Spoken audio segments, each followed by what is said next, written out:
But anyway, I digress. So what I like to do is I like to make good recon squads because they have increased range of sight. So if I ever put them out, I can have increased fog of war removal, so that my guns, have a semblance of what they're shooting at. I just don't want to, waste my 25-pound bullet thing. Nothing there. Put a lieutenant squad over here. Very good combination. The lieutenants get experience, and they bestow it upon others. So I think it's more effective for the British experience. I guess I don't know, retrieval, I guess you would call it. Because if they have one experience, every single squad around them has one experience. That has the potential for very devastating attacks. And I greatly appreciate it when I can actually keep them alive long enough to get to like level 3. Level 3 lieutenants are very rare, very awesome. Now, here's something that I have not seen much is people generally, I have noticed, do not build things like the casualty clearing stations, the medic stations. I'm trying to bomb them. I knew they were in this church, but I could not get them out. And it was 180 points, I think, for the British. And the medics, who for some reason are passive to all their troops, you can't shoot them, however, but you gotta auto do it. And as soon as they get 5 guys, you get a free squad. Now, like I said earlier, our squads are very expensive. 450 alone, just for one guy, completely unupgraded, no lieutenants or anything. So that is very, very good on my part. That's a very wise investment for almost any occasion. I would say for any army, because if I spend 150, I get 400. Like I get a get a 300 and I think 80. I don't think I don't have any sort of math device in me. But what he had managed to what Ho managed to do was he managed to go up my right flank, which was completely exposed, and I'm surprised I did it. I think he was after my sappers, as you can see. It was a very poor attack, and I was like, oh, okay, well, I'll just get rid of these guys. Start shooting at them. But then I noticed, oh wait, here come 2 more. One with the assault rifles, and one with snipers. Again, my lieutenant is extremely low on health, and I noticed that, and I tried to pull him out of the way. And he lived yet again through this entire fight, and he just sucked up experience like a sponge. And there you go, there's the veterancy. That's a great thing. Now, lieutenants, when they gain veterancy, they get a new ability called Heroic Charge. That is one of the best abilities in the game, I think, because it increases attack efficiency. Now, as you can see, they pulled out the bodies that were lying right there. Bam, free squad. 450 points. I did not have to spend. And they had managed to, I would say, win this fight because my squads were too damaged from their attack. So there's one left.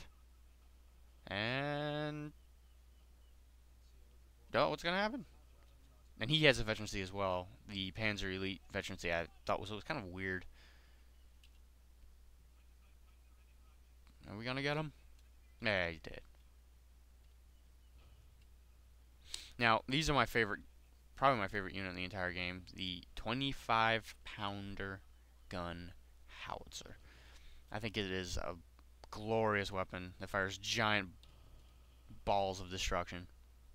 I wish this not. I could not see that this place was abandoned, or else I would have grabbed it. And I thought I could just destroy the building, but I guess this church is made out of like adamantium. It was completely impenetrable.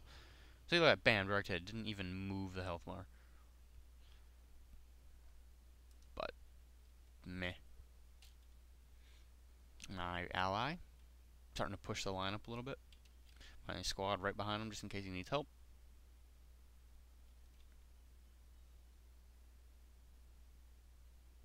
And it's all quiet on the western front for the moment. Now, I will talk about slit trenches. Slit trenches, I think, are ridiculous because I have managed in some games to sit some guys in there, and they will sit there and not die for the entire game. You put them in there, and they are there to stay. I have not really noticed any efficient way of killing them, but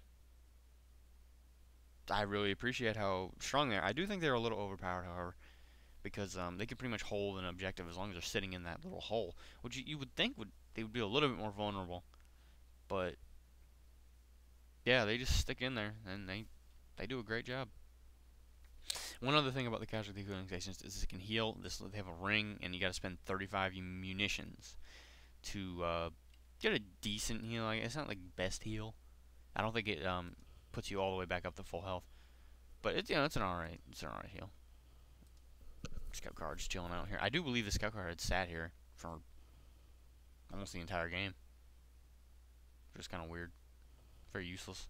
I guess he was trying to get out of the way with my bombs, and he must have forgot him in the micromanage. Again, everything's kind of quiet. My friend Delta Gun loves Greyhounds. He was going for the mech spec in this one, so might see a Pershing later. Very good tank. I always thought Pershings were kind of fragile though.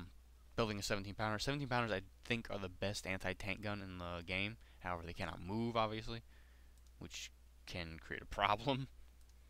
But it can spin on a 360-degree axis, which I think is probably makes it one of the best investments in the game. And I would recommend that you buy and later build as many of these as you can on mostly roads, because tanks have this tendency to jump onto roads. I think that would definitely put some pressure on them. And even things like King Tigers. King Tigers, however, can take a lot of shots with everything. But with a couple 17-pounder guns, you can manage one. However, do not try to build one in front of the King Tiger, because what will happen with King Tiger, it does just enough damage to destroy it as soon as it's done. I've done it so many times. It's very annoying. And I decided to build another 25-pound gun. 25-pound guns I think are very fun. Very fun to play with. And Ho here had left the game. Unfortunately, he was a very decent player.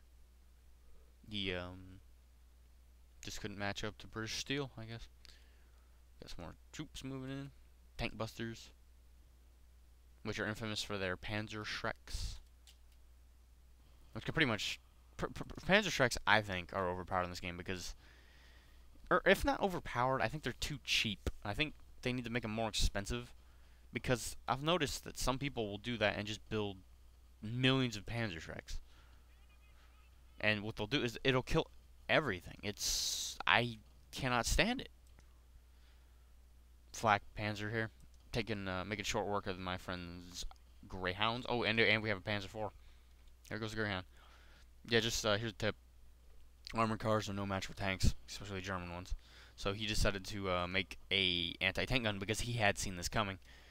And with his anti-tank gun and my anti-tank gun, which I do not think I put the armor-piercing bullets on it, I had missed. There goes the other Greyhound. Very awesome death animations in this game with the out of controls. And I tried to bomb the vehicles, but I ended up bombing everything else, killing an entire infantry squad in one hit. I will admit the 25-pound guns are very powerful, but I do not think they're quite as OP as people make them sound, because they fire very slowly. You gotta wait a very long time for the reload. And not only that, but again, it's very expensive. It is the price of an infantry squad at 450.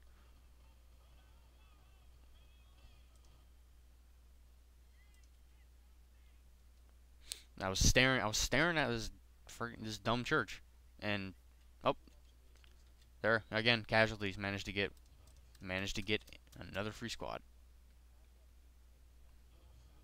Drop them off. Yeah, if you don't know how these work, as soon as the red bar gets filled up, you get a free